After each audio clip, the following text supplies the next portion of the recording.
Okay, that's good.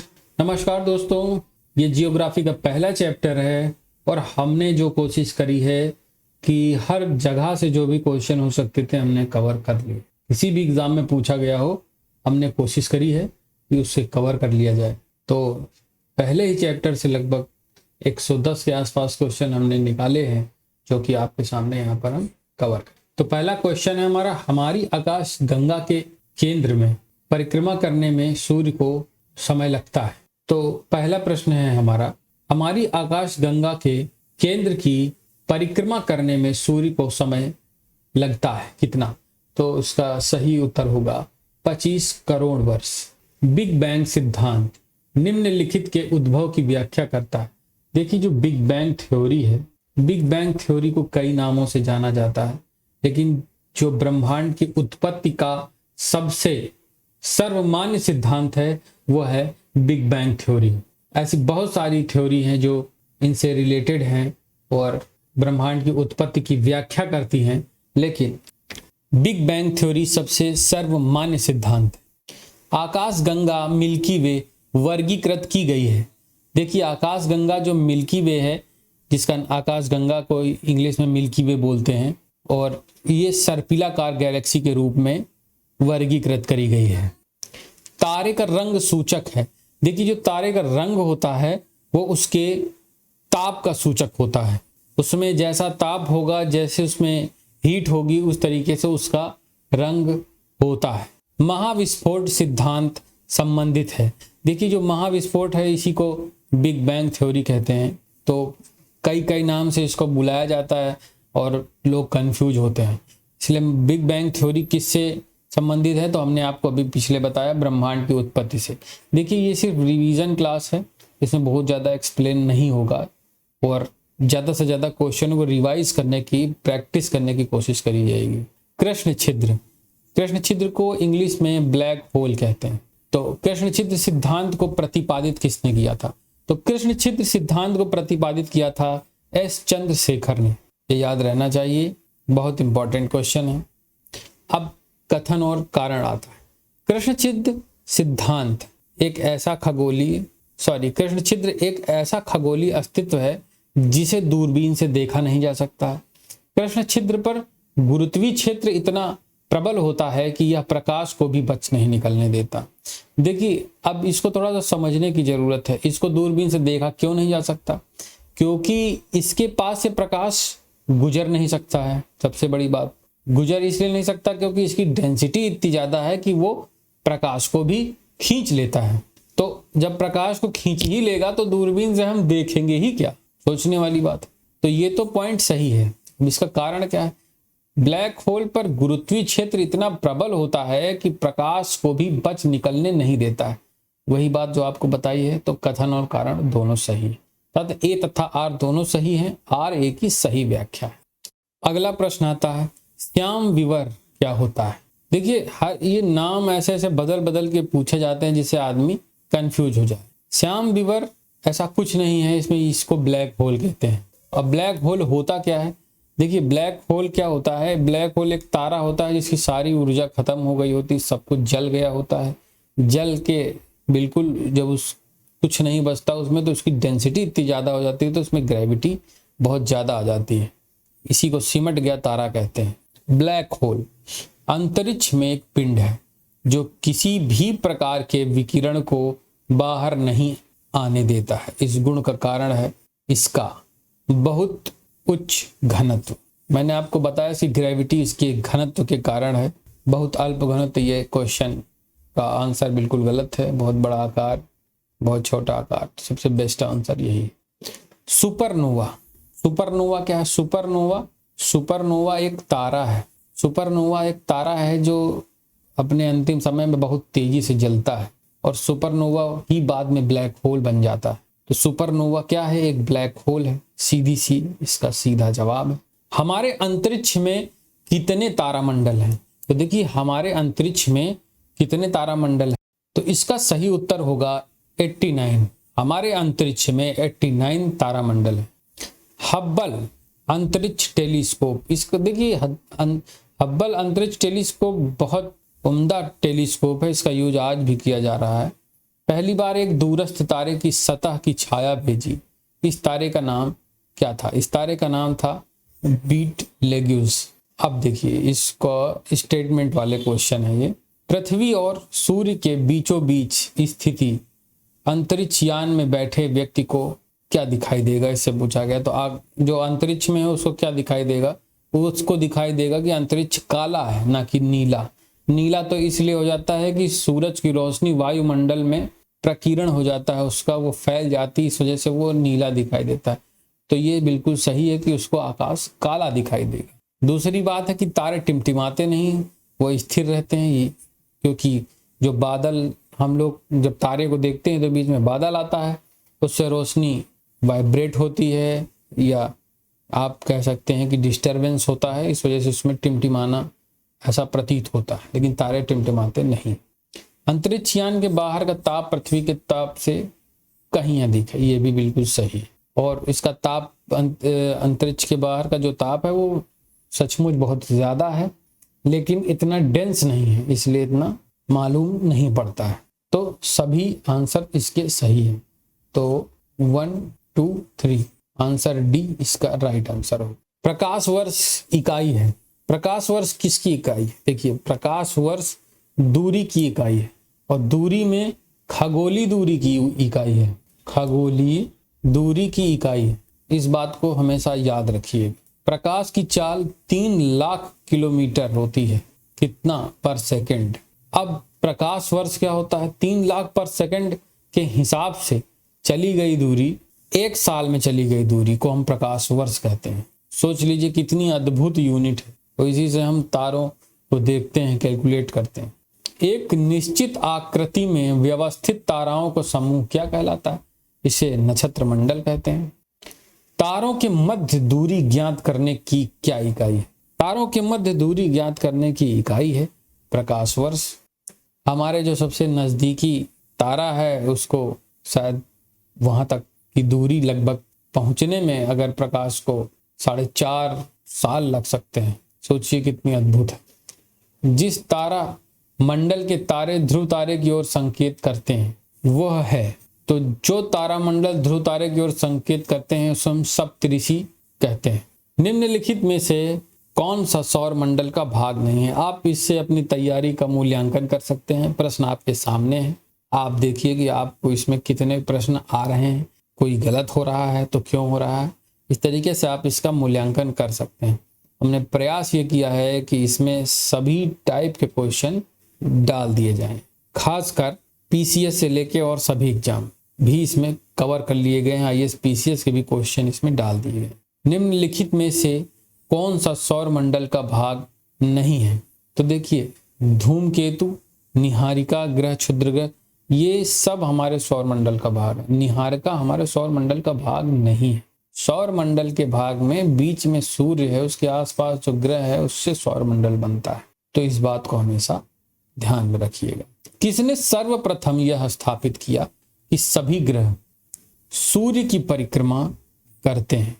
देखिए सब सूर्य की परिक्रमा, ये बाद में थ्योरी आएगी सूर्य की परिक्रमा कर रहे हैं। सबसे पहले आई थ्योरी की सभी पृथ्वी की परिक्रमा कर रहे हैं।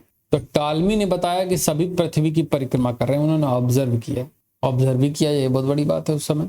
फिर बाद में कॉपरनिकस ने बताया कि नहीं, सूर्य केंद्र में है और सभी ग्रह सूर्य की परिक्रमा कर रहे हैं। तो सही आंसर है निकोलस कॉपरनिकस। पृथ्वी स्थित है, पृथ्वी मंगल और बृहस्पति के मध्य स्थित है। पृथ्वी स्थित है, पृथ्वी कहाँ स्थित है? पृथ्वी शुक्र एवं मंगल के मध्य स्थित है। सबसे पहले आता है बुध, बुध के बाद आएगा आपका शुक्र, शुक्र के बाद आएगा आपका पृथ्वी, पृथ्वी के बाद आएगा मंगल, मंगल के बाद आपका आएगा बृहस्पति। एनसीईआरटी में से याद करने की ट्रिक दी गई है, my very efficient mother served us nuts, ऐसे करके दिया हुआ। तो एम से आपका मरकरी हो गया, वीनस हो गया, अर्थ हो गया, इधर आपका हो गया आपका मार्स, और इसके बाद शायद जुपिटर। तो जुपिटर के लिए उन्होंने क्या है, my very efficient mother just served us nuts, ऐसा करके दिया है। तो कक्षा 6 की किताब में ये दिया हुआ है, बहुत बढ़िया ट्रिक है, आप इसको वहां पर देख सकते हैं। My very efficient mother just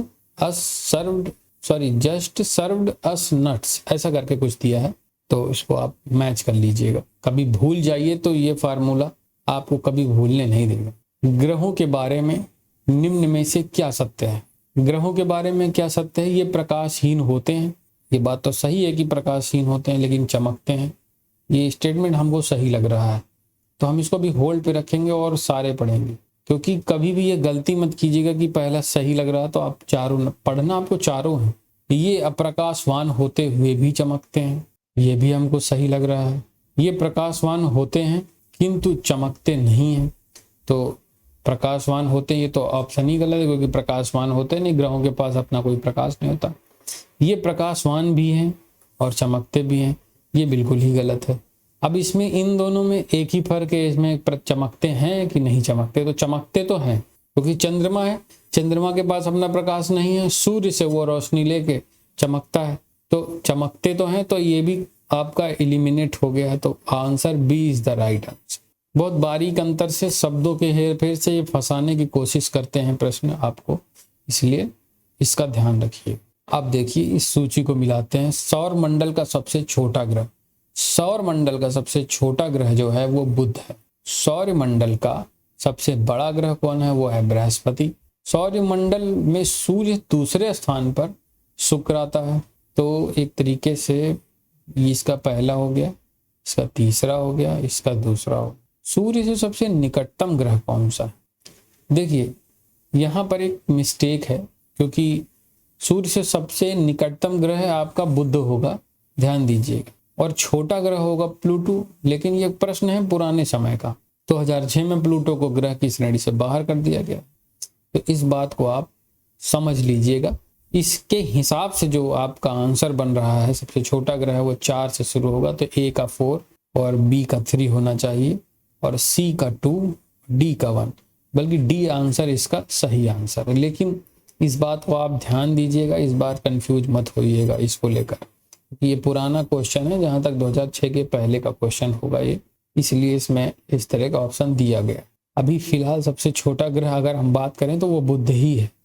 सूर्य से दूरी के क्रम में निम्नलिखित में से कौन से दो ग्रह मंगल और यूरेनस के बीच में?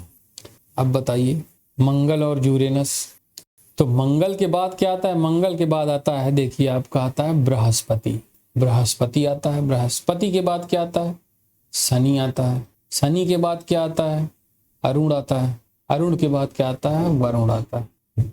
इसके पहले आता है मंगल। तो ये दो ग्रह आपके इसके बीच में आए, मंगल और अरुण, यूरेनस के बीच में, तो बृहस्पति और शनि, answer B is the right answer. निम्नलिखित ग्रहों को उनकी सूर्य से दूरी के बढ़ते क्रम में लगाइए। तो सबसे पहले कौन आएगा? देखिए यहाँ पर बुध आना चाहिए था, बुध है नहीं। शुक्र आना चाहिए था, शुक्र है नहीं। उसके बाद क्या आएगा? उसके बाद अर्थ आएगा, वो है। तो सबसे पहला नंबर हो गया 2। पृथ्वी के बाद क्या आएगा? पृथ्वी के बाद मंगल आएगा, वो ऑप्शन में है नहीं। तो बृहस्पति आएगा, तो बृहस्पति हो गया 3, 2, 3। अब बृहस्पति के बाद आना चाहिए था शनि, वो है नहीं।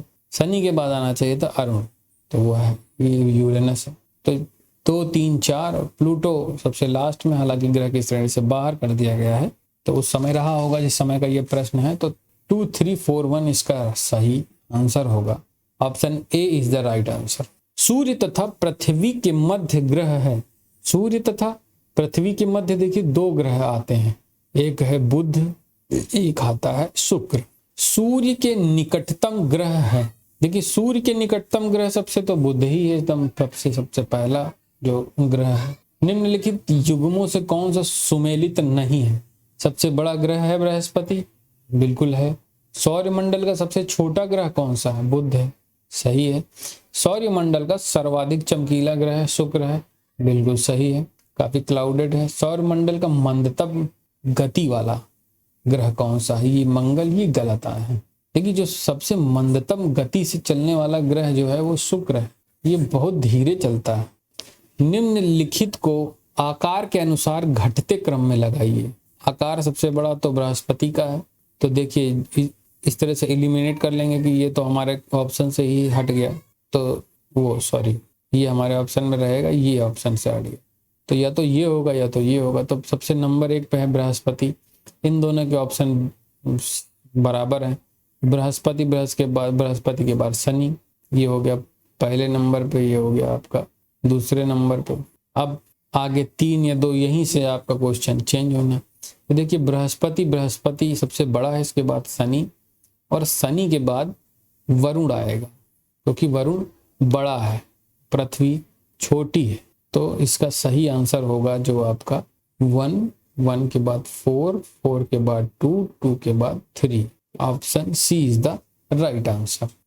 नेक्स्ट देखिए, थोड़ा वीडियो लंबी होगी क्योंकि क्वेश्चन हमारे पास ज़्यादा है। आप देख सकते हैं 31 चल रहा है अभी 109 पे। तो इसको सुमेलित करते हैं। ग्रह एक तरफ दिया है, ग्रह क्या है? ग्रह यूरेनस, यूरेनस ग्रह। उपग्रह क्या है? उपग्रह है चंद्रमा। पुच्छल तारा क्या है? हेली एक पुच्छर तारा है। कृत्रिम उपग्रह क्या है? मैराइनर एक है। इस तरीके से आप अपने क्वेश्चंस को प्रैक्टिसाइज कर सकते हैं। सूर्य की ऊर्जा उत्पन्न होती है। देखिए सूर्य की जो ऊर्जा है वो नाभिकीय संलयन द्वारा उत्पन्न होती है, ना कि नाभिकीय विखंडन द्वारा। इस बात को हमेशा ध्यान रखिएगा, कंफ्यूजिंग पॉइंट। सूर्य ग्रहण कब होता है? देखिए सूर्य ग्रहण कब होता है? सूर्य ग्रहण अमावस्या में होता है। अमावस प्रतिपदा को ही अमावस कहते हैं, न्यू मून डे सब अमावस को ही कहते हैं, शब्दों का खेल है।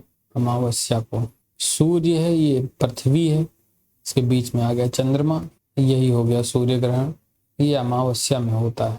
पूर्णिमा में आपका जो है, बात करते हैं पूर्णिमा की, तो पूर्णिमा जब चंद्रमा जो है और सूर्य के बीच में अर्थ आ जाती है तो वो पूर्णिमा कहलाता है। लेकिन सभी पूर्णिमा को चंद्र ग्रहण नहीं होता है, ये हमेशा याद रखिए। और रही बात अमावस्या की, तो कम से कम 2 होंगी, मैक्सिमम 5 होंगी। पूर्णिमा हर महीने आ सकती है, लेकिन हर पूर्णिमा को चंद्र ग्रहण नहीं होता, इस बात को बस ध्यान रखिए। एक खगोलीय एकक, एक 1 एस्ट्रोनॉमिकल यूनिट, औसत दूरी। देखिए पृथ्वी और सूर्य के जो बीच की दूरी है उसको 1 एस्ट्रोनॉमिकल यूनिट कहते हैं। सूर्य और पृथ्वी के बीच औसत दूरी कितनी है? तो देखिए सूर्य और पृथ्वी के बीच जो औसत दूरी है वो 150 मिलियन किलोमीटर है। Option D is the right answer. सूर्य ग्रहण कब होता है? सूर्य जब चंद्रमा और पृथ्वी के बीच आ जाता है, पृथ्वी जब सूर्य और चंद्रमा के बीच आ जाती है। देखिए जब सूर्य का प्रकाश पृथ्वी पर नहीं पहुंचेगा तो सूर्य ग्रहण होगा। तो ऐसा कब होगा? जब चंद्रमा बीच में आ जाएगा। तो देखिए चंद्रमा के बीच में पृथ्वी जब सूर्य और चंद्रमा के बीच आ जाती है, ये तो गलत हो गया। चंद्रमा जब सूर्य और पृथ्वी के बीच आ जाता है, यही सही आंसर है। Option C is the right answer. पृथ्वी सूर्य से निकटतम दूरी पर होती है। देखिए पृथ्वी जो है सूर्य से निकटतम दूरी पर जो होती है वो 3 जनवरी को होती है, और मैक्सिमम दूरी कब होती है? वो 4 जुलाई को होती है। तो हम लोग भाग्यशाली हैं, 3 जनवरी को हमारे यहाँ ठंडी पड़ रही होती है और पृथ्वी सूर्य के करीब होती है, तो हम लोग को ठंडक तो मिलती है लेकिन इतनी ज़्यादा भी नहीं मिलती है। 4 जुलाई को गर्मी पड़ती है तो सूर्य दूर हो जाता है, तो उतनी गर्मी भी नहीं पड़ती। तो ये लोग एक समझिए प्लस पॉइंट में। सूर्य का आकार पृथ्वी से कितने गुना बड़ा है? तो सूर्य का आकार पृथ्वी से 109 गुना बड़ा है। निम्नलिखित में से कौन सा ग्रह सबसे कम समय में सूर्य का चक्कर लगाता है? तो देखिए सबसे कम समय में जो चक्कर लगाएगा, तो सबसे बड़ा हिंट है कि सबसे पास जो होगा तो सबसे कम समय में चक्कर लगाएगा, क्योंकि उसको रेडियस कम तय करना पड़ेगा। तो बुध ही सबसे बेटर आंसर दिख रहा है, बुध ऑप्शन में भी है, तो बुध। अब देखिए अगर प्लूटो की बात करें तो सबसे ज़्यादा समय लेगा परिक्रमा करने में, क्योंकि बहुत दूर है। इस बात को हमेशा ध्यान रखिएगा। भी प्लूटो और ग्रह के बीच में जो कॉन्फ्लिक्ट है वो 2006 में, ये पुराने क्वेश्चन होंगे तो उस तरीके से पूछा गया। निम्नलिखित ग्रह युग्मों से कौन सा बिना उपग्रह के? देखिए जो मंगल के भी उपग्रह हैं, फोबोस और डीमोस बृहस्पति के उपग्रह हैं ही, पृथ्वी का भी उपग्रह है चंद्रमा, तो ये दोनों ऑप्शन तो निकाल दिए गए बाहर। अब बचता है बुध और शुक्र। तो यहाँ पे तो ऑप्शन है मंगल, तो मंगल का तो उपग्रह है, तो बचता है D. D is the right answer. सौरमंडल का सर्वाधिक गर्म ग्रह क्यों? सूर्य से जो पास होगा वो सबसे ज्यादा गर्मी प्रोड्यूस करेगा, सबसे ज्यादा गर्मी लेगा, सबसे ज्यादा गर्म वही होना चाहिए। लेकिन बुध नहीं है, सबसे गर्म ग्रह है शुक्र। क्यों? बुध बहुत तेजी से गर्म होता है सूर्य की गर्मी से, क्योंकि सबसे ज्यादा पास है। लेकिन शुक्र के पास और लेकिन ठंडा भी हो जाता है, क्योंकि सारी जो ऊष्मा आती है वो चली जाती है शाम को। अब शुक्र में क्या होता है, वहां पर बहुत ज्यादा कार्बन डाइऑक्साइड की एक बहुत मोटी परत है, तो जो रेडिएशन है सूर्य का वो अंदर तो आता है, बाहर नहीं जा पाता, तो इतनी गर्मी है कि वहां जीवन संभव नहीं है। तो जनरली तो यही है, जो पास में है वो सबसे ज्यादा गर्मी एक्सेप्ट करेगा, दूर वाला उसको कम गर्मी मिलेगी, वो ठंडा होगा। लेकिन यहाँ पर ये कन्फ्लिक्ट है, इसको ध्यान रखिएगा, कई बार लोगों से गलती हो जाती है। इवनिंग स्टार, मॉर्निंग स्टार, ये दोनों शुक्र के लिए यूज किए जाते हैं। चमकीला तारा है क्योंकि ये क्लाउडेड है, बहुत ज्यादा इसमें चमक रहती है। मैगेलन अंतरिक्ष यान किस ग्रह हेतु भेजा गया था? तो यह भेजा गया था शुक्र के लिए। पृथ्वी का व्यास कितना है? पृथ्वी का व्यास लगभग 6400 किलोमीटर है तो 63 पॉइंट समथिंग, लेकिन रफली याद कीजिए कि लगभग 6400 किलोमीटर है। निम्नलिखित में से किसने सबसे पहले यह कहा था कि पृथ्वी गोलाकार? तो सबसे पहले यह कहा था अरस्तु ने। भूपर्पटी में बहुतायत में पाया जाने वाला रासायनिक तत्व क्या है? देखिए, भूपर्पटी में सबसे ज्यादा पाया जाने वाला रासायनिक तत्व है ऑक्सीजन। पृथ्वी तक पहुंचने के लिए सूर्य से चला प्रकाश समय लेता है, देखिए 8 मिनट 20 सेकंड के लगभग लेता है, लेकिन नियर बाई जो ऑप्शन है वो सी है, 8 मिनट। अपने परिक्रमा पथ में पृथ्वी का लगभग किस माध्य वेग से सूर्य का चक्कर लगाती है? तो इसका सही उत्तर जो है वो 30 किलोमीटर प्रति सेकंड। 30 किलोमीटर प्रति सेकंड की रफ्तार से पृथ्वी सूर्य का चक्कर लगाती है।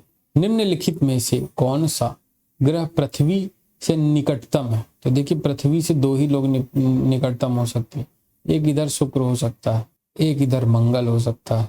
मंगल ऑप्शन में दिया हुआ है, शुक्र का अता पता नहीं। सही ऑप्शन होगा बी। पृथ्वी को सूर्य की परिक्रमा करने में कितना समय लगता है? लगभग 365 दिन, 365, 50, 365.75। देखिए, जो समय लगता है वो 365.25, मतलब 365 सही 1/4, इतना समय लगता है। तो जनरली तो ये होता है कि 365 डेज को एक वर्ष माना जाता है, लेकिन ये जो डिफरेंस है ये जोड़ के बाद में लीप वर्ष बन जाता है, जिसमें 29 दिन की फरवरी होती है। यही है वो आधा समय जो जोड़ के फरवरी में जोड़ दिया जाता है।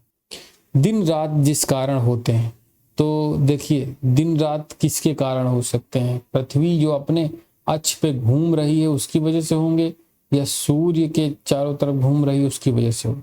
तो जाहिर सी बात है, जो दिन रात होते हैं तो इधर रोशनी पड़ रही है, फिर ये घूम जाएगा तो इधर अंधेरा हो जाएगा, तो अपने अक्ष पे जो घूम रही है उसकी वजह से। तो भू परिभ्रमण इसका ऑप्शन होगा, भू परिक्रमण नहीं, परिक्रमा करना इसको परिक्रमा करना बोलते हैं, लेकिन अपने ही अक्ष पे जो घूमती है इसको बोलते हैं भू परिभ्रमण। जब दिन और रात की अवधि बराबर होती है तो सूर्य की किरणें सीधी कहाँ पड़ती हैं? तो देखिए, जो सूर्य की किरणें सीधा हमेशा पड़ेंगी भूमध्य रेखा पर, तभी दिन और रात की अवधि बराबर होगी। मौसम बदलने का क्या कारण है? देखिए, मौसम का बदलना जो है, सारे ऑप्शन पढ़ते हैं, चेक करते हैं। पृथ्वी का अपनी धुरी पर घूमना, इससे देखिए अपनी धुरी पे जो घूम रही है इससे सिर्फ दिन रात होता है, एवं सूर्य के चारों ओर घूमना, ये इसका कनेक्शन हो सकता है, इसको होल्ड करिए। पृथ्वी का सूर्य के चारों ओर चक्कर लगाना, क्या सिर्फ चक्कर लगाने से ही मौसम बदल जाएगा? पृथ्वी का सूर्य के चारों ओर चक्कर लगाना व अपने अक्ष पर झुका होना। देखिए, जो अक्ष पे 23.5 अंश झुकी है पृथ्वी, इससे मौसम पर बहुत भारी असर पड़ता है, क्योंकि किरणें पड़ती है तिरछी, तो सूर्य के चारों ओर चक्कर लगाने से तो मौसम बदलेगा, लेकिन अक्ष पे झुका होना भी एक बहुत महत्वपूर्ण फैक्टर है। तो वो चीज इन सारे ऑप्शंस में नहीं दी गई, ना ए में दी गई ना बी में दी गई। पृथ्वी का अपनी धुरी पर चक्कर लगाना, अब तो अपनी धुरी पर घूमने से दिन रात होता है, उससे अक्ष के झुकाव से कोई कनेक्शन। सबसे बेस्ट आंसर यहाँ पर सी होगा, option C is the right answer. पृथ्वी के परितः घूमने वाले कृत्रिम उपग्रह से बाहर गिराई गेंद के साथ क्या होगा, उस गेंद के साथ, तो वो भी उसके साथ परिक्रमा करने लगेगी कृत्रिम उपग्रह के साथ। और कहाँ जाएगी वो, अब कहीं जा नहीं सकती। यहाँ पे जो ऑप्शन है सूर्य पर चली जाएगी, सूर्य पर जाने कोई सवाल नहीं। चंद्रमा पर चली जाएगी, कोई मतलब ही नहीं है। पृथ्वी पर गिरेगी, जब अंतरिक्ष में है वो कृत्रिम उपग्रह है तो वो अंतरिक्ष में होगा, नीचे गिरने का सवाल ही नहीं उठता। सब गलत हो गए, एक ही ऑप्शन बचा। परितः उपग्रह समान आवर्तकाल से उसी कक्षा में घूमती रहे। अगर सूर्य और पृथ्वी के बीच की दूरी 1/4 कम हो जाए तो सबसे अधिक संभावना क्या होगी। क्वेश्चन पढ़ते हैं, पता लगाते हैं। पृथ्वी सूर्य में गिर जाएगी, नहीं भाई, ऐसा कैसे हो जाएगा। पृथ्वी जलकर भस्म हो जाएगी, गर्मी बढ़ सकती है लेकिन भस्म तो नहीं हो जाएगी।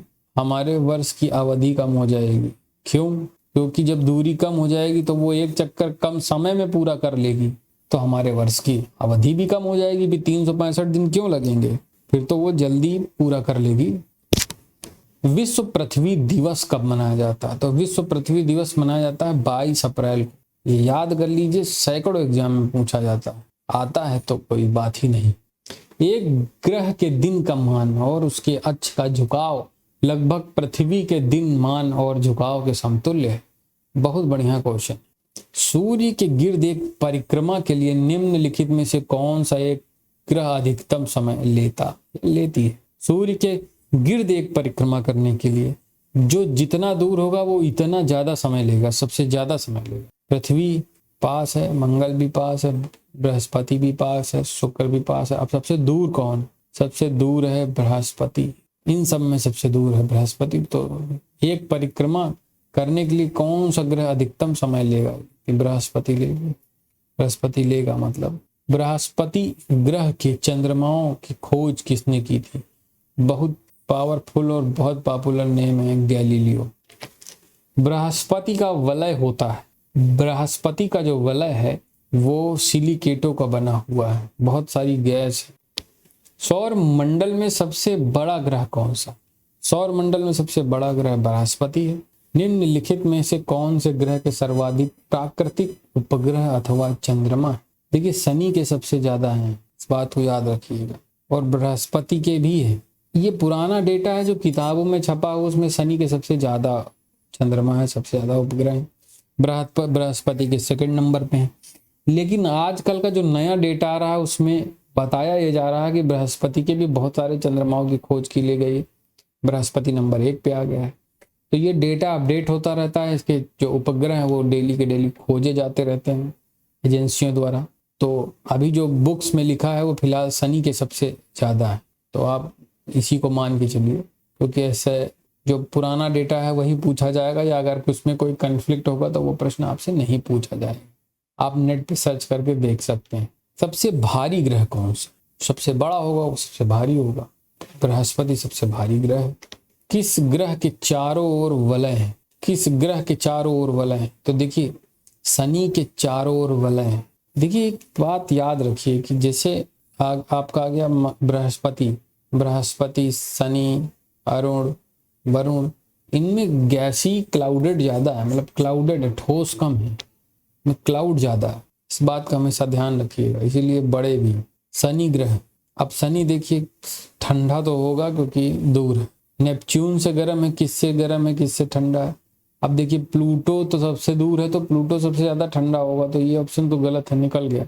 नेपच्यून से गर्म है, तो नेपच्यून से तो गर्म होगा ही, कि नेपच्यून से ठंडा है। जुपिटर, जुपिटर से गर्म है, देखिए जुपिटर ज्यादा गर्म होगा शनि की अपेक्षा, क्योंकि जुपिटर के बाद है शनि, ये भी गलत निकल गया। नेपच्यून से ठंडा है, तो नेपच्यून से ठंडा होने का सवाल उठता नहीं, क्योंकि शनि ग्रह पहले पड़ता है, तो ये भी निकल गया, तो option C is the right answer. Titan सबसे बड़ा चंद्रमा है किसका, टाइटन सबसे बड़ा चंद्रमा है शनि ग्रह का। शनि सूर्य के चारों ओर एक चक्कर लगाने में कितना समय लगता है।